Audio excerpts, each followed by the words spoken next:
Vandag se preek is dalk 'n bietjie meer teologies as gewoonlik.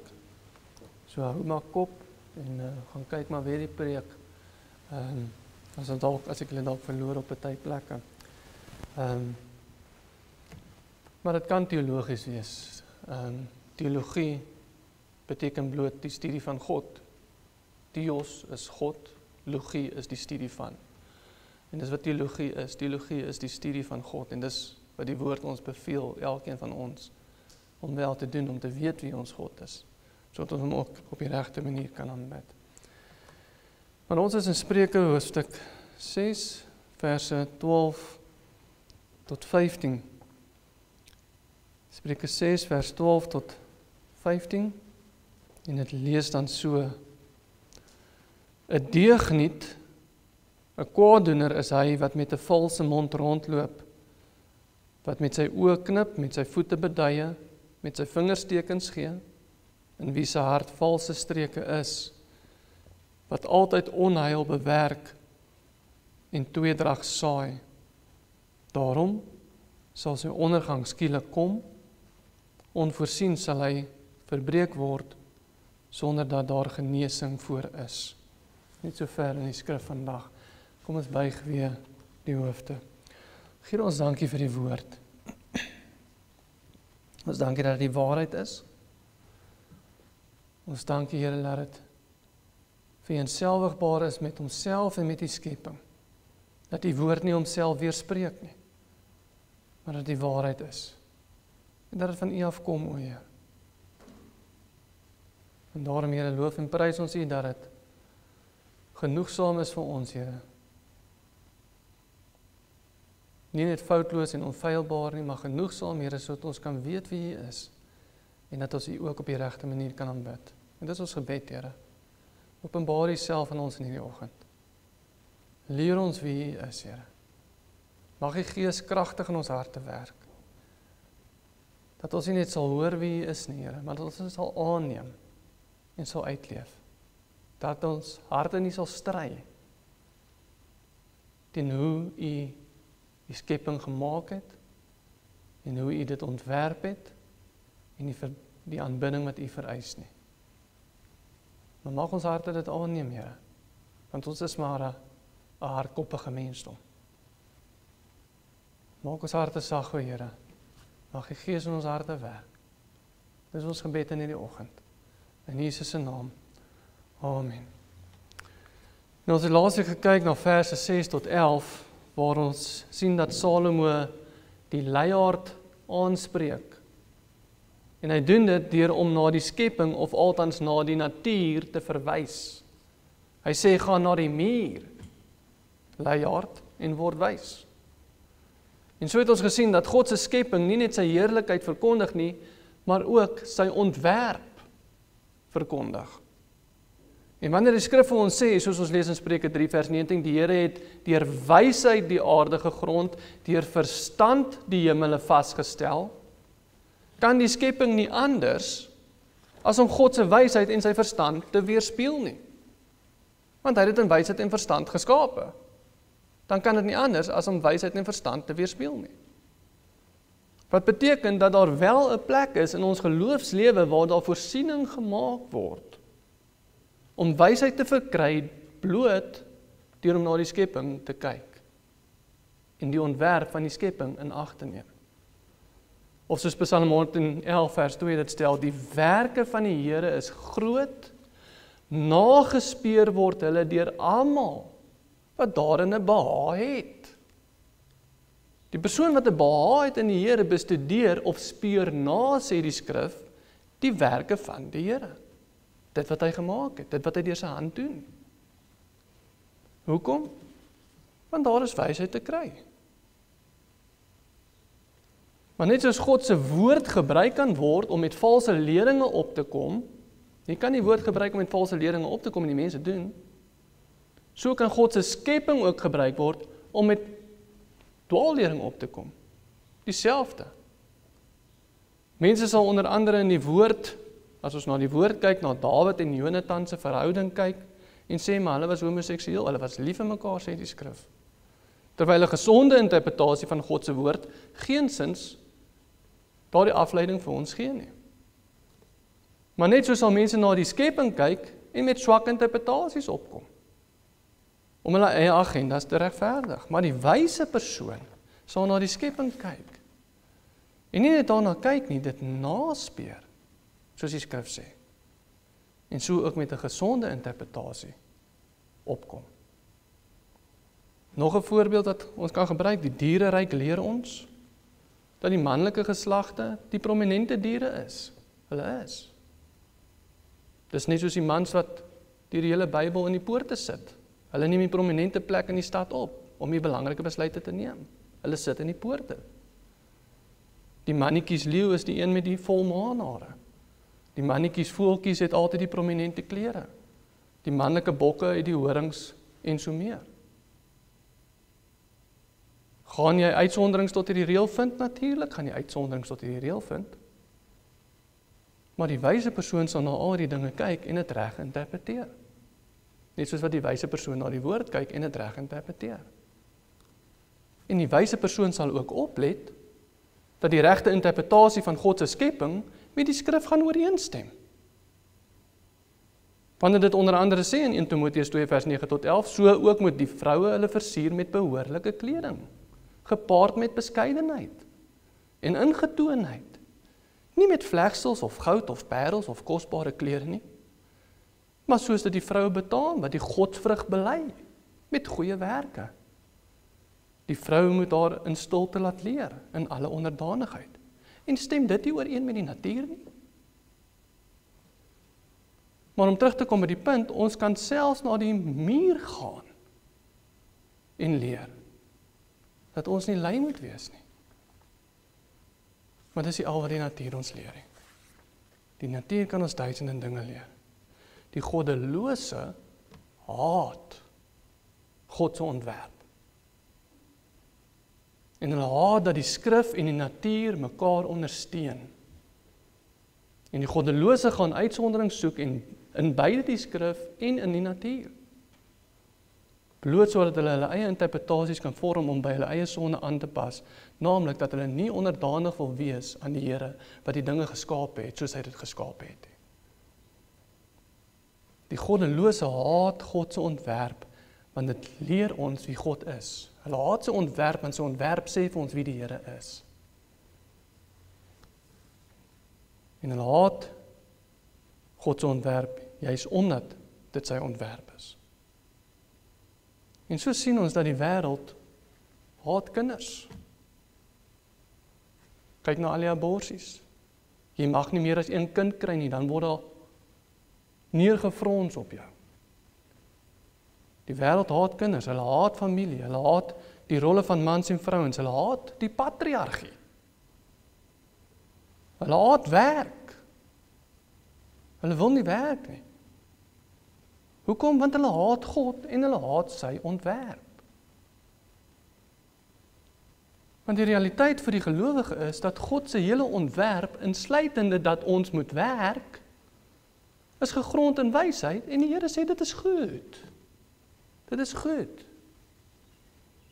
En soos Jeremia 10 vers 10 tot 12 ons ook leer, maar die Here is waarlik God, hy is die lewende God en 'n ewige koning, vir sy toorn beef die aarde en die nasies kan sy grimmigheid nie verdra nie. So moet julle vir hulle sê, die gode wat die hemel en die aarde nie gemaak het nie, sal vergaan van die aarde af en onder hierdie hemel uit, hy wat die aarde gemaak het deur sy krag, wat die wêreld gegrond het deur sy wysheid en die hemel uitgespan het deur sy verstand.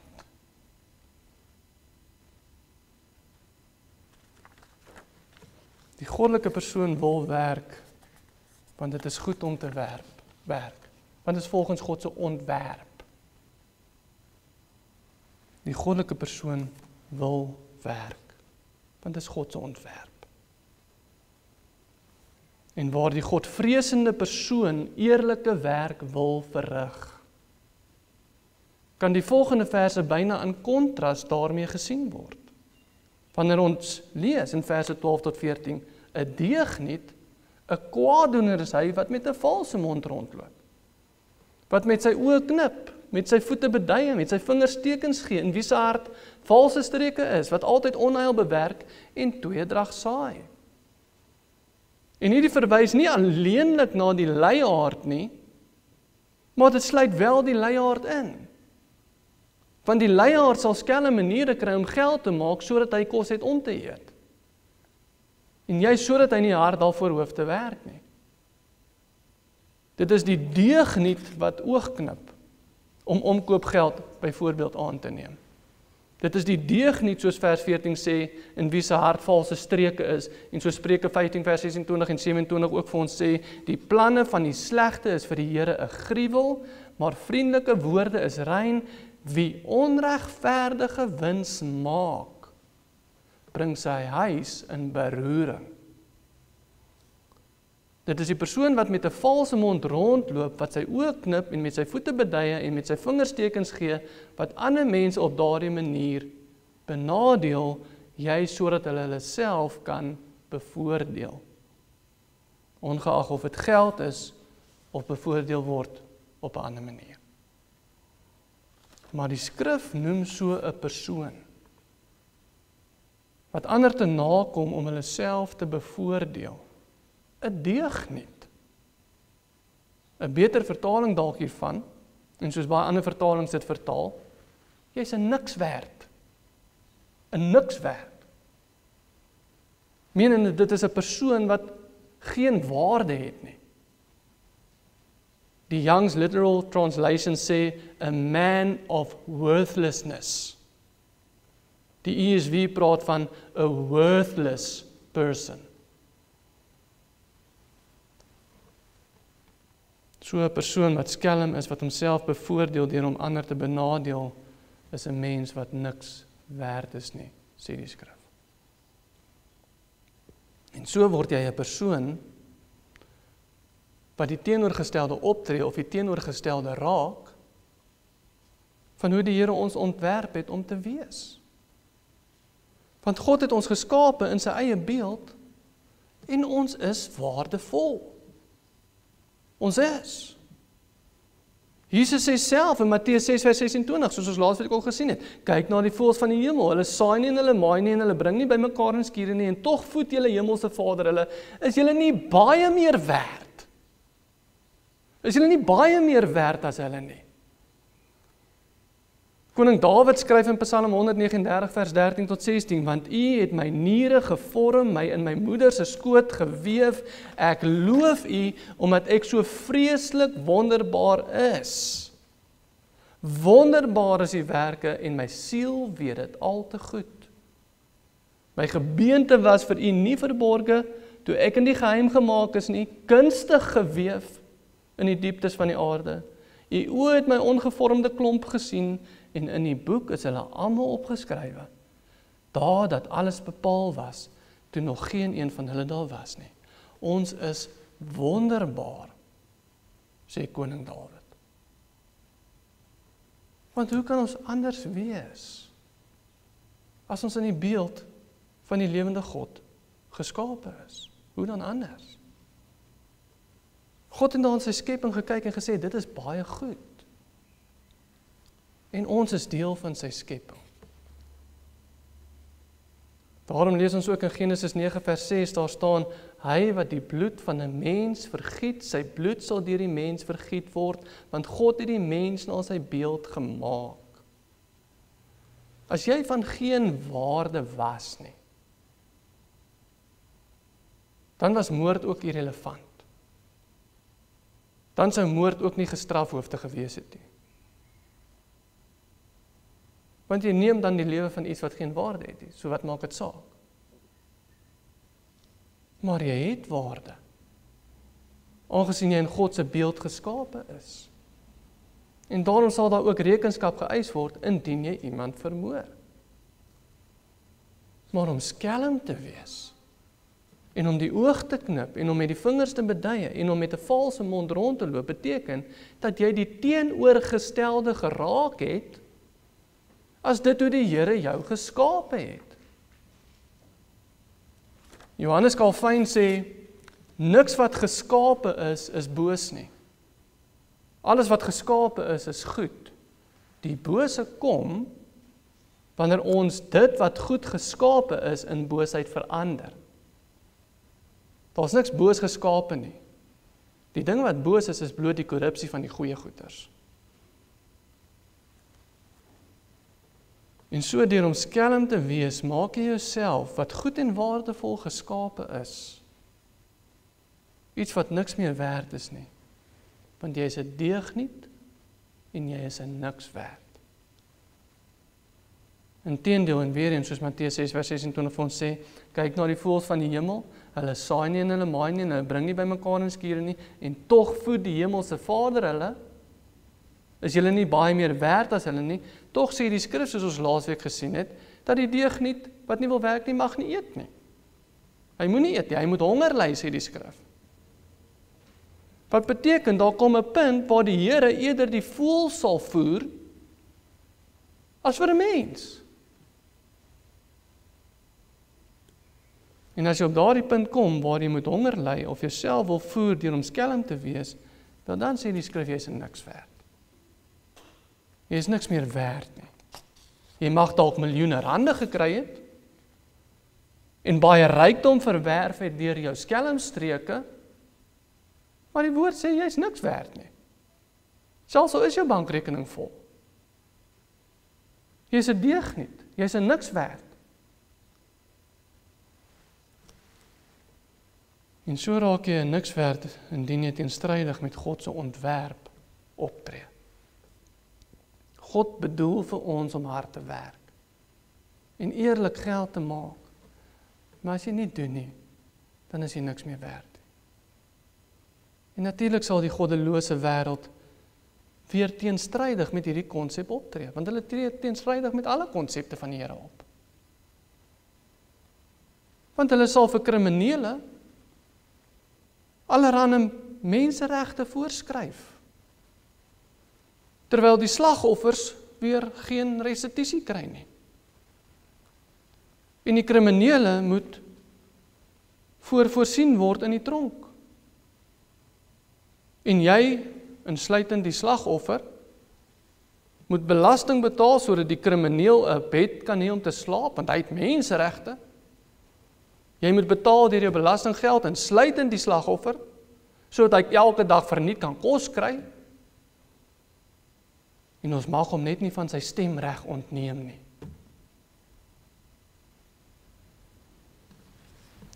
El Salvador in 2015 was die gevaarlikste land in die wêreld. In 2015, in die wêreld. Met die meeste moordsyfers. En was onder die top 5 gevaarlikste lande vir die opvolgende paar jare gewees. Vandag binne 'n kwessie van 4 jaar het die president dit reg gekry, soos baie dit noem, dat El Salvador een van die veiligste, indien nie die veiligste land in die westelike halfrond geraak het nie. Hoekom? Want die president is 'n Christen.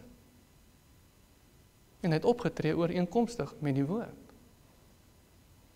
En hy het gesê, hy weier om kriminele, wat niks werd is, dieselfde menseregte te gee, as mense wat nie kriminele is nie. En dit alles terwyl die media hom konstant aanval, juis oor hierdie saak. Hoe kan julle menseregte wegvat? Sê hulle vir hom.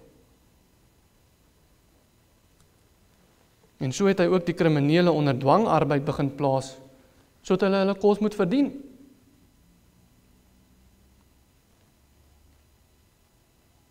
Maar nou is hulle een van die veiligste lande in die westelike halfronde, indien nie die veiligste nie. Want die president het bloot net gesê, ek weier om vir hulle dieselfde menseregte te gee, as die wat nie kriminele is nie. Ons hanteer hulle soos wat die skrif hulle hanteer. Hulle is niks werd. En ons gaan nie vir hulle meer menseregte gee, as die mense wat nie kriminele is nie. Want die mense wat nie kriminele is nie, moet dan vir hulle kos werk. Hoe kan die kriminele dan nie vir hulle kos werk nie?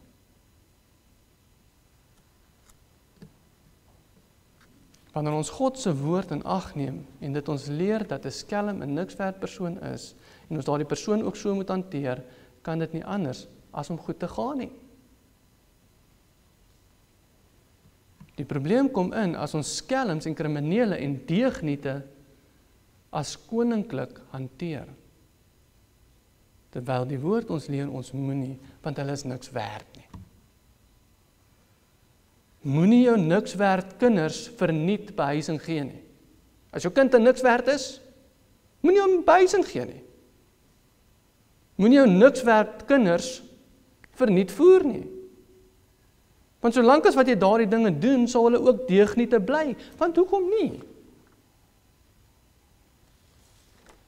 Maar die belangrikste van alles, laat ons nie daardie niks werd persoon wees nie. Want dit is nie hoe die Here ons geskaap het nie. Hy het ons waardevol geskaap in sy beeld.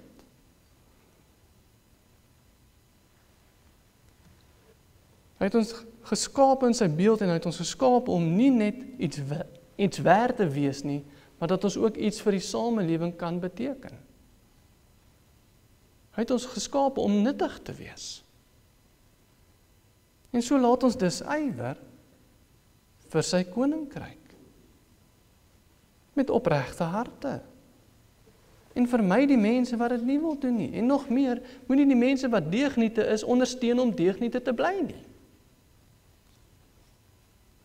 Laat ons eerder ywer vir die koninkryk, wetende dat ons wel kan ywer vir die Here met 'n geruste hart. Want soos ons lees in 1 Korintiërs 15 vers 58, daarom my geliefde broers, wees standvastig, onbeweeglik, altyd oorvloedig in die werk van die Here, omdat julle weet dat julle arbeid in die Here nie te vergeefs is nie. Dit is nie verniet nie. Met ander woorde, daar is waarde daarin. Nie net in jou nie, in die werk wat jy doen. Dit is nie te vergeefs nie. En as jy doen wat goed is in die oë van die Here, dan hoef jy nie eers bekommerd te wees oor wat jy gaan eet nie. Want die Here sê, is jy nie baie meer werd as al die voëls wat ek voer nie? En mag dit ons wees. Mag ons eers die koninkryk van God soek en sy geregtigheid, en dan sal alles vir ons voorsien word wat ons nodig het. En mag die Here dan ook vir ons sê, soos ons lees in Matteus 25 vers 21, mag hy vir ons sê, welgedaan, goeie en getroue diensknegt, oor weinig was jy getrou, oor veel sal ek jou aanstel, gaan in die vreugde van jou Heer. Eerder as wat daar vir ons gesê word, jy is 'n niks werd, omdat jy op skelm maniere handel gedryf het. En mag ons ook sulke niks werde vermy. Hoe ken ons so 'n deugniet uit? Weet ons wie hulle is? Want gewoonlik sal dit nie so ooglopend wees in die sin dat hulle vir jou uitdruklik sal sê hulle is skelm nie. Geen skelm sê vir jou hulle is skelm nie. Hoe ken ons so 'n deugniet uit? Dit raak ooglopend dat 'n persoon 'n deugniet is wanneer hy ander deugniete goedkeur. Deugniete keer die mense goed wat hierdie tipe dinge doen. Dis so jy weet iemand is deugniet want hulle keer iemand anders goed wat dit doen. Psalm 10 vers 3 sê, want die goddelose juig oor die begeerte van sy siel en hy seën hom wat onregverdige wins maak. Hy verag die Here. En nie net sal 'n deugniet die persoon seën wat onregverdige wins maak nie, hulle sal ook op hulle raad ag gee. Soos ons lees in Spreuke 17 vers 4 waar staan, die kwaaddoener gee ag op 'n bedrieglike lip. 'n Leienaar luister na 'n tong wat onheil stig. Hulle prys nie daai mense nie, hulle gee ook ag op hulle woord. Met ander woorde, dit is 'n geval van jy sal geken word aan jou vriende, basies. As mense in die kringe van leienaars wandel, waarskynlik is hulle self 'n leienaar. As mense in die kringe van deugniete wandel, waarskynlik is hulle self 'n deugniet. Vermy sulke mense en arbei vir die koninkryk, want soos Galasiërs 6 vers 9 ons ook leer, en laat ons nie moeg word om goed te doen nie. Want op die regte tyd sal ons maai, as ons nie verslap nie. Maar so sal die goddelose ook maai, wat hy saai. Want soos die laaste vers in ons teks vandag dan sê, vers 15, daarom sal sy ondergang skielik kom. Onvoorsiens sal hy verbreek word, sonder dat daar genesing voor is. Spreuke 16 vers 5 sê, elke hoogmoedige hart is vir die Here 'n gruwel. Sekerlik, hy sal nie ongestraf bly nie. Jesaja 3 vers 11, wee die goddelose, met hom gaan dit sleg, want wat sy hande gewerk het, sal hom aangedoen word. Of so Spreuke 22 vers 8 het stel, wie onreg saai, sal onheil maai.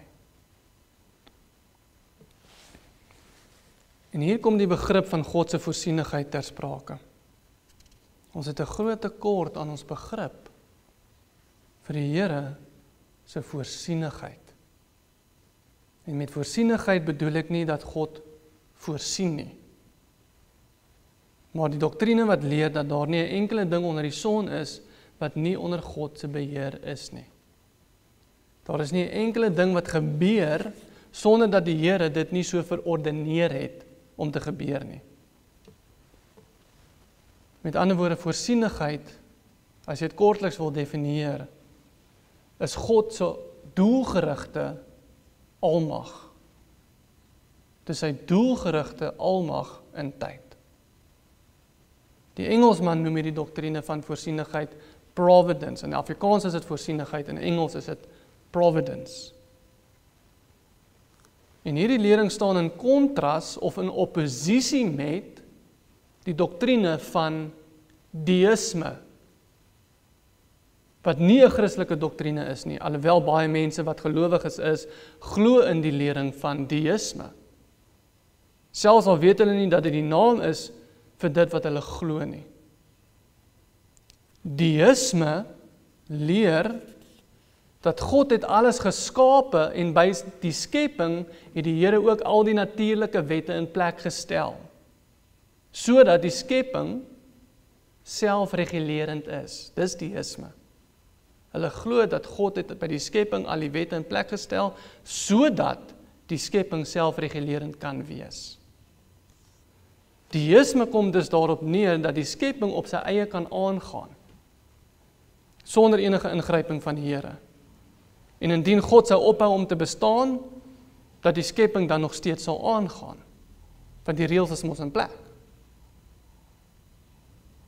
En volgens hulle is dit hoe die Here dit dan geskape het, menende dit is selfregulerend, dit is selfonderhoudend. Dit is deïsme. En deïsme kom dan dus daarop neer dat God het die aarde geskape en toe gaan sit hy net in die hemel agteroor, want die skepping gaan ons aan op sy eie. En nou wag hy net vir ons almal om dood te gaan en hemel toe te kom. En so kry 'n mens verskeie vorme van deïsme nog vandag in Christelike sirkels. En hierdie is 'n belangrike ding om te weet, sodat 'n mens hierdie leringe en hierdie mense en hierdie teoloë kan vermy. Dis hoekom dit belangrik is om te sê. 'n relatief bekende teoloog vandag wat hieraan skuldig is iemand soos William Lane Craig. Dalk het julle al van hom gehoor. Hy glo weer in theodicee. En die lering van theodicee, of in die Engels theodicy, leer dat God het uit 'n oneindige hoeveelheid moontlikhede of moontlike skepings, God het uit 'n oneindige hoeveelheid moontlike skepings die skepping gekies om te maak wat die beste uitkomste sal hê. So God het 'n oneindige hoeveelheid skepings in ag geneem en daaroor gedink en gekyk hoe gaan dit uitrol oor tyd en toe kies hy die een wat die beste gaan uitwerk om daai ene te maak.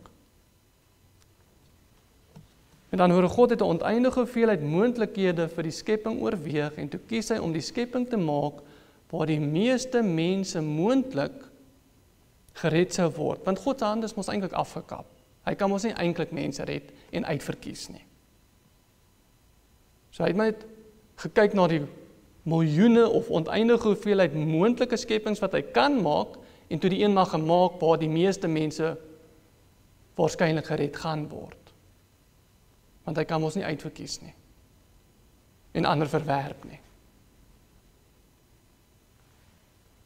En so het hy ook die wette in plek gestel om die skepping so te reguleer. En so het God dan die beste skepping gemaak met die beste moontlike uitkomste, sonder dat hy werklik waarop in te gryp, maar hy het daarom een keer ingegryp toe hy Jesus gestuur het. Toe het hy gou ingegryp. Maar dit is nie wat die woord ons leer nie. Wat die woord ons leer is dat die Here nie net transcendent is nie, menende hoog verhewe bo sy skepping is nie, maar dat hy ook immanent is. Hy is werksaam in en deur sy skepping. Dis wat die woord ons leer. Menende as God nie 'n enkele druppel van reën verordeneer en 'n enkele druppel reën maak om te vorm en te val nie, dan sal dit ook nie reën nie. God is nie net transcendent nie, hy is immanent. Hy is werksaam in sy skepping. En as hy nie elke enkele druppel reën vorm en maak en laat val na die aarde toe nie, dan sal dit nie reën nie. Dis hoe betrokke hy is in sy skepping. Die Bybel leer ons, God is aktief in elke liewe enkele aspek van die skepping. Jeremia 10 vers 13 stel dit so, as hy sy stem laat hoor, is daar 'n geruis van waters in die hemel, en hy laat dampe opgaan van die einde van die aarde. Hy maak bliksems vir die reën, en laat wind uitgaan uit sy voorraadskure. Dis God wat dit doen.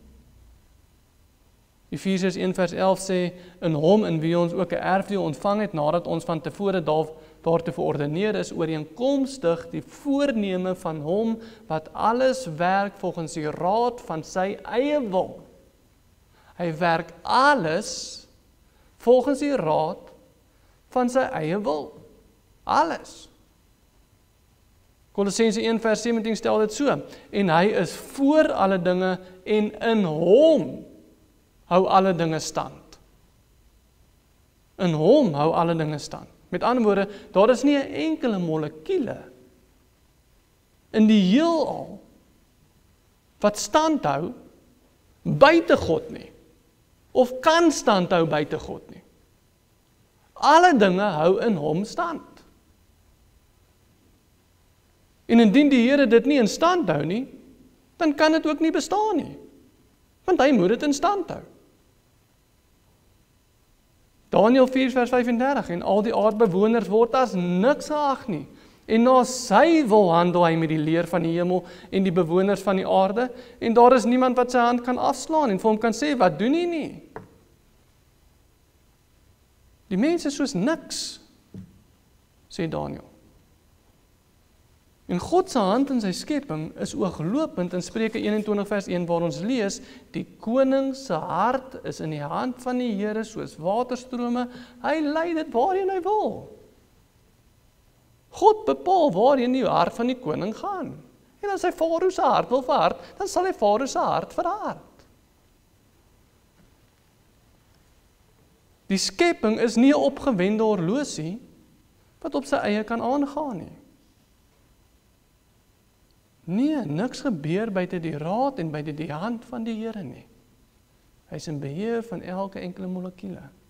En elke enkele molekuule en atoom hou stand in hom.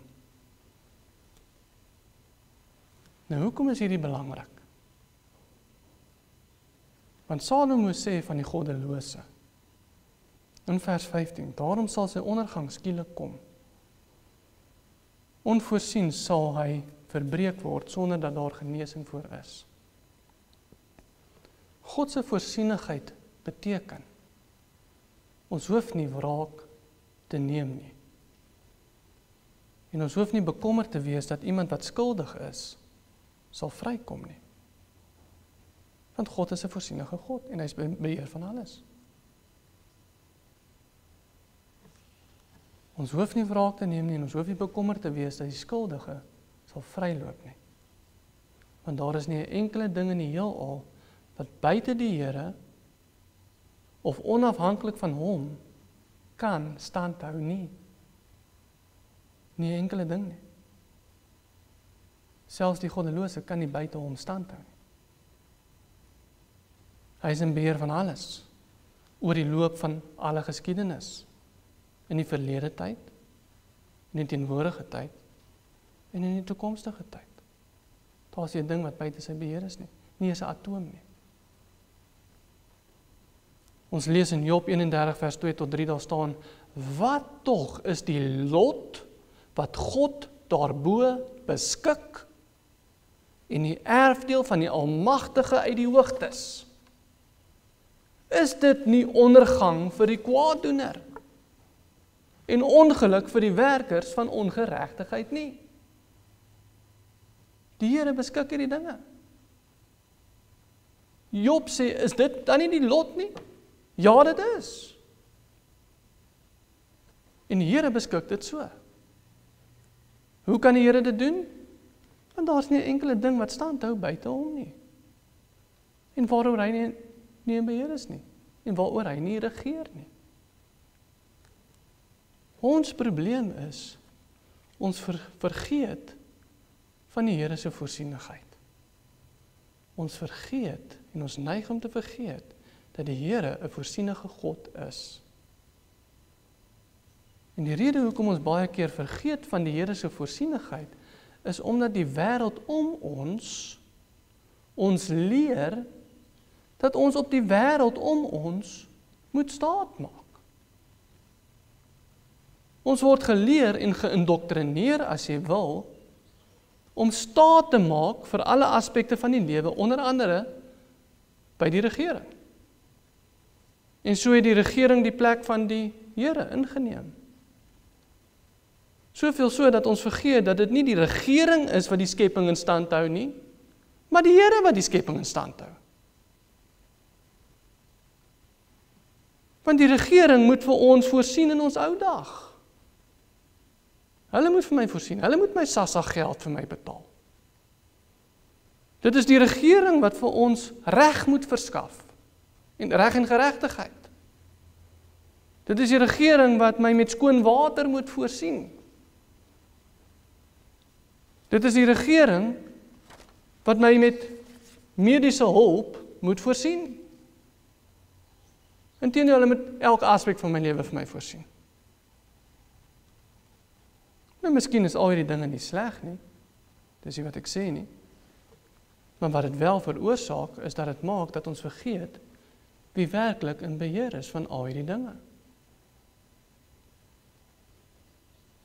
En dit is presies wat koning Asa ook verkeerd gedoen het. Naamlik dat hy vergeet het wie werklik in beheer is van die skepping. Dit was sy sonde. En wie dit is wat deur sy voorsienigheid die skepping in stand hou. Ons lees in 2 Kronieke 16 vers 1 tot 3, daar staan, in die 36ste jaar van die regering van Asa, het Baesa, die koning van Israel, opgetrek teen Juda. Onthou, Israel en Juda was 2 verskillende lande, as jy wil. En hulle het Rama gebou om niemand van Asa, die koning van Juda, te laat uit of ingaan nie. Toe bring Asa silwer en goud uit die skatkamers van die huis van die Here en van die huis van die koning en stuur dit na Ben-Hadad, die koning van Aram, wat in Damaskus gewoon het, om te sê, daar is 'n verbond tussen my en u en tussen my vader en u vader. Kyk, ek stuur u silwer en goud, gaan verbreek u verbond met Baesa, die koning van Israel, dat hy kan optrek weg van my af. Moenie meer saam met hom teen my kom veg nie. Met ander woorde, Israel val Juda aan, die noordelike koninkryk val die suidelike koninkryk aan, waar Asa koning was, En hy stuur toe goud en silwer na Ben-Hadad, sodat hy, of althans die Arameërs waarvan hy in beheer is, nie Israel meer sal help met hierdie aanvalle teen Juda nie, waar Asa koning is nie. Maar dan lees ons in vers 7 van daardie hoofstuk, en in die tyd het die siener, Hanani, na Asa, die koning van Juda gekom en aan hom gesê, omdat u op die koning van Aram gesteun, en nie op die Here u God gesteun het nie. Daarom het die leer van die koning van Aram uit u hand vry geraak, menende, die Here sou hom gehelp het, om hulle te oorwin. Maar toe koop hy eerder, deur sy planne wat hy beraam het, hulle lojaliteit. En die profeet gaan dan aan om te sê, in verse 8 en 9, was die Kusiete en die Libiërs nie 'n groot leermag met buitengewoon baie strydwaans en perderuiters nie? En tog het hy, dit is God, hulle in u hand gegee, omdat u op die Here gesteun het. Want die Here, sy oë deurloop die hele aarde, om diegene kragtig te steun, wie se hart onverdeeld op hom gerig is. Hierin het u dwaas gehandel, want van nou af sal daar oorlog teen u wees. Asa maak planne, en hy vergeet dat die Here in beheer is van alles. Asa maak planne, maar die Here, sy oë deurloop die hele aarde, om diegene kragtig te steun, wie se hart onverdeeld op hom gerig is. Maar selfs na hierdie bestraffing het koning Asa weer vergeet wie werklik in beheer is. Waar ons lees in verse 12 van 2 Kronieke hoofstuk 16. En in die 39ste jaar van sy regering het Asa gelei aan sy voete. Sy siekte was baie ernstig. Maar selfs in sy siekte het hy die Here nie geraadpleeg nie, maar die geneesheere. Hy het vergeet wie werklik in beheer is van elke enkele ding wat onder die son gebeur, en ons doen ook. So is ons ook geneig om te vergeet wie werklik in beheer is, want ons is geneig om eers na mense en ja, selfs na die staat toe te hardloop. En in die dinge waar ons eers die Here behoort te raadpleeg. En ons vergeet dat God die een is wat die heelal regeer volgens die welbehae van sy wil. Want die Here, sy oë deurloop die hele aarde, om diegene kragtig te steun, wie se harte onverdeeld op hom gerig is. Maar so moet ons ook nie vergeet op wie ons werklik moet staat maak, om die niks werd en die deugniet te straf nie.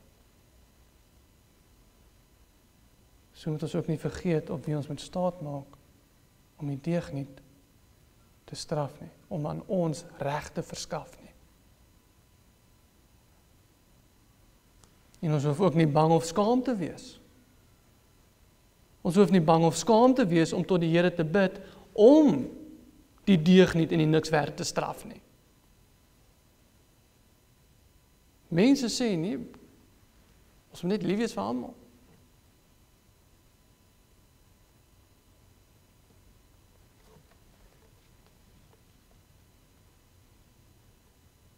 Maar die woord leer ons hoef nie bang of skaam te wees, om te bid, dat die Here wel die deugniet straf nie. Want eerstens, ons lees in Romeine 12 vers 19, moenie julle wreek nie, geliefdes, maar gee plek vir die toorn, want daar is geskrywe aan my, dit is nou God, aan my kom die wraak toe, ek sal vergeld, spreek die Here. En daarom kan die psalmskrywer sê, en die psalmskrywer bid, onder andere in Psalm 10 vers 15, breek die arm van die goddelose en die kwaaddoener. Hoe kan hy dit sê? Ons moet ons lief wees vir almal. En die krimineel moet ons meer regte hê as ons. Ons moet vir hulle kos voorsien, selfs al werk hulle nie daarvoor nie. Sien wat die psalmskrywer sê nie. Hy sê, Here, breek die arm. Breek die arm van die goddeloos en die kwaaddoener. Psalm 28 vers 4-5. Gee hulle na hulle dade en na die boosheid van hulle handelinge, gee hulle na die werk van hulle hande, vergeld hulle na hulle dade, omdat hulle nie let op die dade van die Here, of op die werk van sy hande nie, sal hy hulle afbreek en hulle nie bou nie. Psalm 35 vers 8. Laat verwoesting oor hulle kom, sonder dat hy dit weet. En laat sy net ontvang wat hy gespan het. Laat hom daarin val met verwoesting. Hoe kan koning Dawid dit bid? Hy kan dit bid, want wraak kom die Here toe en hy weet dit. En wanneer koning Dawid sê, laat verwoesting oor hom kom, sonder dat hy dit weet, bevestig dit bloot wat Salomo sê, naamlik, daarom sal sy ondergang skielik kom, onvoorsien sal hy verbreek word, sonder dat daar genesing voor is. Maar vertrou ons werklik op die Here en sy voorsienigheid, en dat wraak hom toekom, en dat ons selfs daarvoor kan bid. Of bewys ons onbybelse genade aan kriminele en steun ons op onsself of ander om aan ons reg te verskaf. Maar om af te sluit, eerstens, laat ons ywer vir die Here en sy koninkryk. Dat ons nie 'n spul skelm niks werd is nie, maar dat ons kan weet dat ons in sy beeld geskape is. En dat dit nie net ons is wat waarde het nie, maar ook dat die werk wat ons doen nie te vergeefs is nie. En dat dit beloon sal word. Weereens, want dit is in God se mag om dit te beloon. En tweedens, laat ons nie vergeet wie se skepping hierdie is nie. Laat ons nie vergeet dat die Here, die God van die heelal is nie. Christus is koning. Christus regeer. En soos 1 Korintiërs 15 vers 25 sê, want hy moet as koning heers, totdat hy al sy vyande onder sy voete gestel het. En daarom kan ons ook bid, dat die Here ons vyande onder sy voete sal stel. Want dit is sy wil. Want hy moet regeer, totdat al sy vyande onder sy voete gestel is. En daarom kan ons dit ook bid, want dit is sy wil. En ons mag nie net hiervoor bid nie, ons moet hiervoor bid, want dit is sy wil. Wanneer ons bid, moet ons volgens die wil van die Here bid. Want soos die woord ons leer, alles wat ons bid, wat nie volgens sy wil is nie, sal ook nie verhoor word nie. Julle het nie, want julle vra nie reg nie, sê die skrif. Want julle bid nie volgens sy wil nie. Maar ons kan bid vir die ondergang van die ongeregtiges, want dit is God se wil, en hy moet heers totdat al sy vyande 'n voetbank geword het vir sy voete.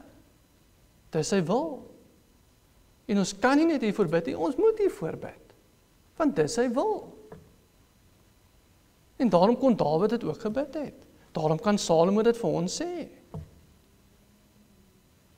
Maar mag ons staat maak op wie die Here sê wie hy is.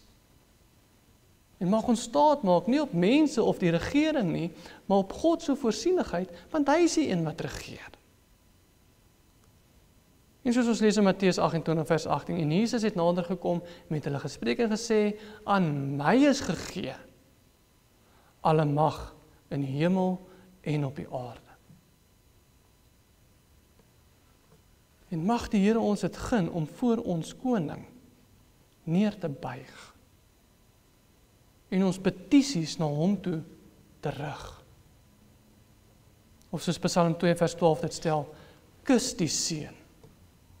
Menende kom buig voor hom neer, kom bewys jou eer aan hom. Kus die seun, dat hy nie toornig word en julle op die weg vergaan nie, want gou kan sy toorn ontvlam, welgeluksalig is almal wat by hom skuil.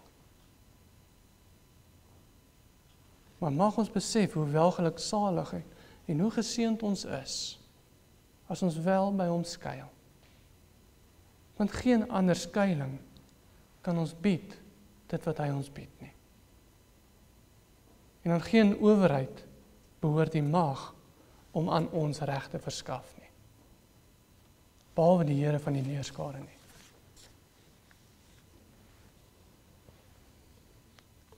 Die deugniet is 'n skelm en 'n niks werd, en sy ondergang sal skielik kom. En laat ons dus ywer vir die Here en laat ons nooit ons vertroue in mense plaas nie, maar in die voorsienigheid van die Here, wetende dat hy regeer. Alle lof, alle eer, alle glorie kom toe die naam van Jesus Christus, ons koning. Amen. Kom ons sluit die oë. O Here, ons het nie 'n benul van wie U is nie. Ons het die begrip van hoe groot en hoe almagtig U is nie, en dat daar nie 'n enkele druppel na die aarde toe val as U dit nie beveel om te val nie. O Here, U is God, U is Heer, U is almagtig, en in U hou alle dinge stand. Niks is buite U beheer nie.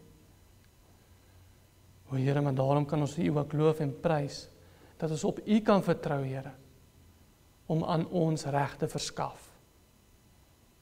Dat U reg en geregtigheid sal laat geskied. Here, want U is God, en U is Heer. U is koning en U regeer. Maar Here, mag ons dit nooit vergeet nie. Mag ons nie op mense of op die staat of die regering staat maak vir die dinge waarop ons op U moet staat maak. Laat ons nooit vergeet wie se skepping hierdie is nie, en wie in beheer daarvan is nie. En Here, gun dit ons ook om reg te bid, dat ons volgens U wil sal bid, dat ons sal weet wat U wil is, sodat ons ooreenkomstig daarmee kan bid, Here. Dat U ook ons gebede sal verhoor. En Here, daar waar ongeregtigheid plaasvind, mag U daai mense straf. Mag U hulle tref, o Here. Want dit kom hulle toe. Want U is nie 'n onregverdige God nie. U reg en geregtigheid sal geskied. En Here, ons kan nie maar net loof en prys dat ons ook daarvoor mag en kan bid. En daarom kan ons met sekerheid weet, Here, dat U is aan ons kant. U hou ons veilig. U behoed en bewaar ons. En as U aan ons kant is, Here, dan kan duisende ons omring. Ons hoef nie te vrees nie, Here, want U is met ons. Maar Here, mag ons dit nooit vergeet nie. Alle lof, alle eer, alle glorie, kom U naam toe vir ewig en ewig. Vir die goedheid en die genade teenoor die sondaars wat ons is. Mag die naam van Jesus Christus verheerlik word tot in aller ewigheid. Amen.